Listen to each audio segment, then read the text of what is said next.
The supremacy battle between President William Samoei Ruto and his former deputy Rigathi Gachagua is not ending any soon. In fact, it is taking a new shape.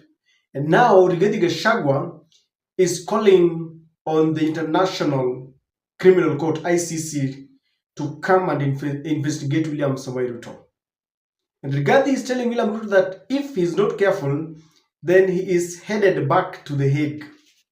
Apparently, there are certain Kenyans, apparently from Mount Kenya, who are living in Lamu.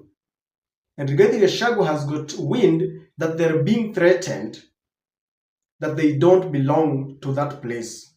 Rigathi is alleging that, in fact, one of the UDA cabinet secretaries convened a meeting where they unanimously agreed that the group that reside there and come from Mount Kenya will be evacuated there. So Rigathi is saying that all Kenyans have got a right to live anywhere they so wish. And he is telling William Ruto and the entire cabinet and those whom he suspects to have been involved that not only are they headed to The Hague, but they are reviving that case. They are documenting every details of such meetings, and they are going to invite the ICC to come and investigate William Ruto. Now, I want us to listen to Rigathi Gachagua, ladies and gentlemen. But before this, allow me to request you to subscribe to our channel as you always do. Kindly click the notification bell, like and share our videos, and to all our supporters and the returning subscribers, thank you very much. Kindly listen to Rigathi Gachagua. And I want to ask the president to remember that he was in Hegue, charged with the crimes against humanity. The route huyu waziri wako amechukua pale Lamu, na huyo ni waziri wako rais, ya kutisha jamii wale wamekaa pale Lamu by right because they are Kenyans, na kusema watafurushwa, na waziri ndio ameconvene hiyo mkutano. You must remember that journey to The Hague. Na vile mimi naona rais na watu wako mkiendelea, mtaenda hiyo barabara. Na mimi nataka kuambia watu ya Lamu wasitishwe na mtu yeyote. Every citizen has a right as per our constitution to settle anywhere within the Republic of Kenya. Lamu County is part of Kenya, and the people who stay there are Kenyans, and they are there by right.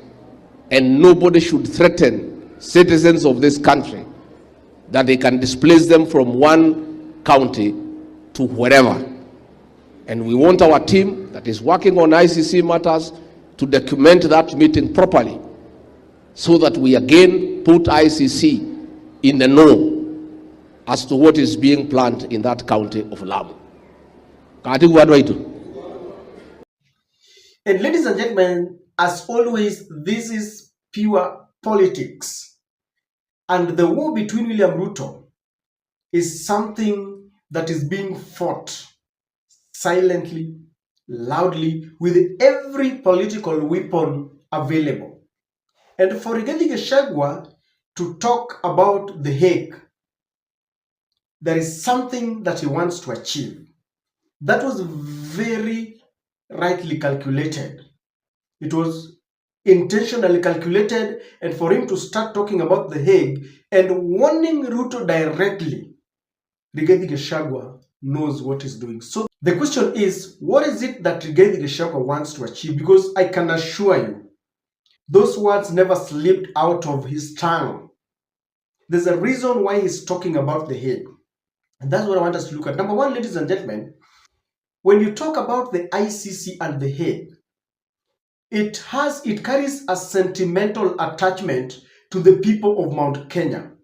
It evokes poignant memories of 2007, when William Samoei Ruto and Uhuru Kenyatta were indicted to go to The Hague because it was alleged that William Ruto led the Kalenjins against the Kikuyus who are being headed by Uhuru Kenyatta. It was a very unfortunate. Those were very unfortunate events that people want to forget. We do not even wish to get there. People died, many people were displaced. All the same, they went to Hague, and as it is, the case was closed. Others are saying that it was not closed, but to the best of my knowledge, Sang, William Ruto, Uhuru Kenyatta, the former police commissioner Muhammad Ali, I think all of them were released. They were absolved because of, I think, lack of evidence or something. So for Rigathi Gachagua to start linking William Ruto to the Hague, he knows very well that this is going to cement the unity of Mount Kenya, because in a way he is reminding them that William Ruto is their enemy, that William Ruto was their enemy in 2007 and is still their enemy. So as we head to 2027, Rigathi Gachagua wants people to head, as they head 2027, he's going to go there after reminding Mount Kenya that their main enemy is William Samoei Ruto, because anytime you talk about the ICC, it reminds people of the events of 2007. Every ethnic tribe was affected. Some people were saying there we were being circumcised with broken bottles. Some people are saying that they saw their children being killed. If you listen to them, or if you watch some of the videos or photos that were taken there, you really pray for our country. So for Rigathi Gachagua to start mentioning that, he's reminding them of their arch enemy, their arch rivals. As to whether he will succeed or not, I don't know, because Rigathi Gachagua has already taken Mount Kenya and he has locked William Ruto from it. I think all these arsenals that he's using is only to try and cement this unity so that they head towards 2027 as a united team. Rigathi Gachagua could also be serious to inviting the Hague or the ICC, the International Criminal Court, to come and investigate afresh what is happening in the country. You know, if there is something that Rigathi will be very happy about, is to see William Ruto defeated, annihilated politically. In fact, if today you can wake him up and tell him that, William Ruto has been indicted once again to go and answer certain allegations of human rights violation, I can assure you Rigathi will be very, very happy. You've listened to him. He's saying that they are going to document such kind of meetings. And I know Rigathi is serious. They will do it. They will try and drag his name, because William Ruto is the commander-in-chief of all the armed forces. He's in charge. And this is also coming at a time when Yazidis are being abducted. Foreigners like Kizza Besigye was abducted. Another foreigner from Tanzania was abducted. So it's really fodder to Rigathi Gachagua.